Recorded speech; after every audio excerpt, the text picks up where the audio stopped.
Now he belongs to the ages. Those are the words spoken by Edwin Stanton at 7:22 on the morning of April 15th, 1865, when Abraham Lincoln finally drew his last breath.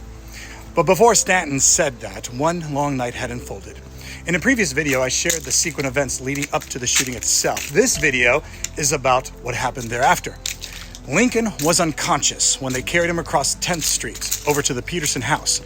Doctors knew immediately he could not remain inside the theater box, so soldiers and civilians lifted him carefully and brought him across the street. The room they chose was narrow, plain, and very small.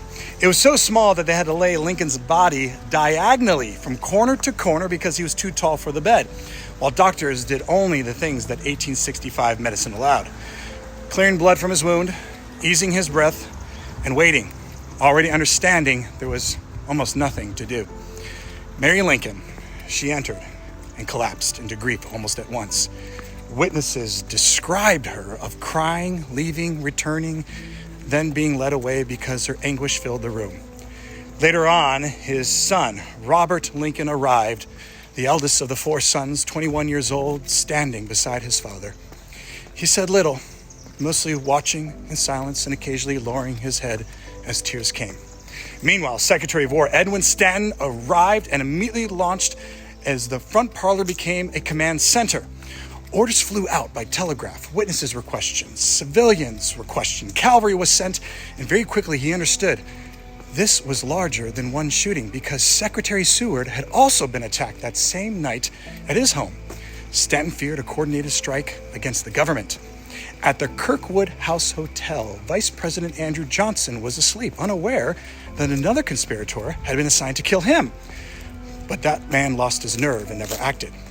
Outside, Washington changed by hour. Crowds stood silently beneath gas lamps. Soldiers moved through dark streets, and no one spoke above a whisper. The city seemed to hold its breath.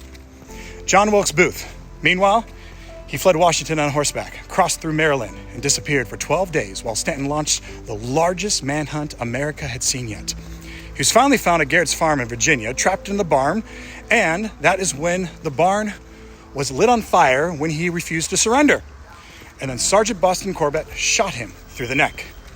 Hours later, unable to move, staring down at his own hands, Booth whispered his final words: "Useless. Useless."